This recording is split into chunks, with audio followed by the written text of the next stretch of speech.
What's up everybody, welcome back to Belfort Street. My name is Julian and today we are going to cook pasta e broccoli.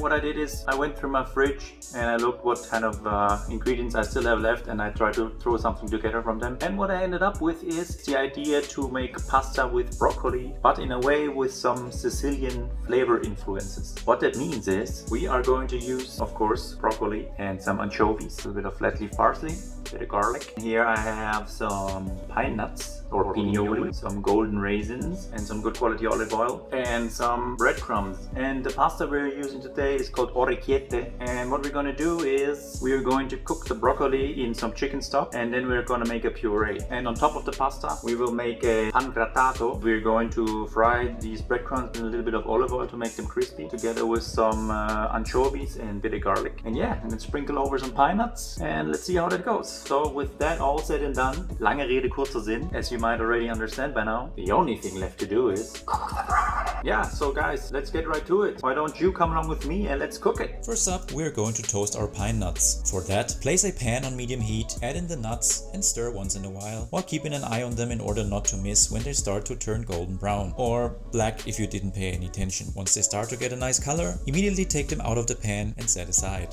Next up, we are going to prepare our crispy breadcrumb topping, or pan grattato. For that, we are going to finely mince some Italian flat leaf parsley. Once that's done, put it in a bowl and set aside. Then we are going to smash 2 cloves of garlic, take off the peel and leave them whole as they are. One is for now and the other one is for a bit later in the process. Put a pan on medium heat, add a good amount of extra virgin olive oil, bring it up to temperature and then add our smashed clove of garlic. Also, we are going to add some anchovy fillet and slowly fry them until they dissolve in the oil. Once dissolved, add in the breadcrumbs and stir until they turn lightly golden and crispy.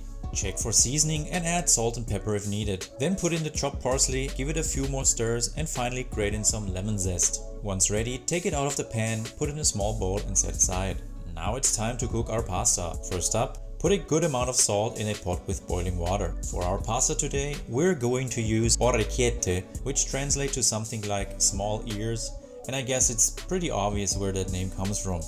Put the pasta into the pot and boil for about 2 to 3 minutes less than instructed on the package, since we are going to finish cooking our pasta in our sauce. While the pasta is boiling, we are quickly going to prepare our broccoli. Just take off a few of the florets on the top and cut it in small pieces like that. Then put it in a bowl and set aside. Then put a small pot on medium heat and add some chicken or vegetable stock. When it's simmering, put in the golden raisins and after that add in the broccoli that we just prepared. Let the broccoli and the raisins cook in the chicken or vegetable stock for about 2 minutes. Then turn off the heat. Take a few pieces of broccoli and raisins out of the pot and leave them whole, and the rest I'm going to transfer to the cup of a blender. Afterwards I realized that I probably shouldn't have put in all the chicken stock, since it came out a bit too watery. But that's okay, since now you know that and you can avoid making that same mistake. Just add a bit of the liquid at first, blend it up and then gradually add more if needed.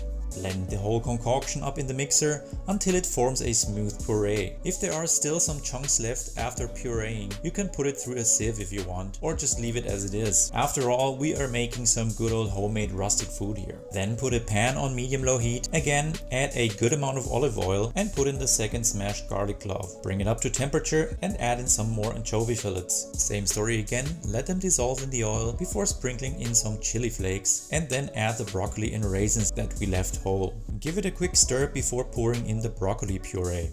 If it is as wet as in my case, you probably don't need to add any extra pasta water, but in case if it is a bit thicker, then you can just do that. At this point our pasta should be ready and it will go into the pan as well. Put it into the sauce and cook it for about 2 to 3 minutes while giving it a good stir and letting the pasta absorb some of that broccoli broth. When done, check for seasoning and take off the heat and serve into a pasta plate. Finally, top it up with our toasted pine nuts and a good amount of the pan grattato or toasted breadcrumbs that we made earlier. And that's it. Andiamo a mangiare. Okay guys, so this is it. It's done. We've made it. It's right here in front of me. And I guess the only thing left to do is let's see how it tastes. Smells nicely. Very interesting smell. You get a nice little crunch from the pan grattato we put on top on the end. The roasted pine nuts give it a good flavor. Some saltiness from the anchovies. And then you get a little burst of sweetness from the golden raisins we added. And also a little bit of kick from the chili. The broccoli almost plays a second role in here. And there's absolutely no dairy in this dish, no cheese, no butter, no cream, no nothing. So if you're lactose intolerant or try to avoid it, this might be a dish for you. On first thoughts, when you first hear it and you hear pasta dish that includes anchovies, raisins, pine nuts and broccoli, is that gonna be delicious? And I think the answer is a clear yes. It is. It is very delicious. It actually doesn't taste odd at all. I think this is a winner. I think this is definitely something you should try at home. Again, it's very simple ingredients and you can whip up an amazing meal in no time. Who wouldn't want to do that? Okay guys, this is it for today's video. I hope you enjoyed it. If so, then give it a like and subscribe if you want. And let me know in the comments if you made this dish at home, and also let me know what I should cook in the future. Well, this is it. Thank you so much for watching. I hope I will see you next time.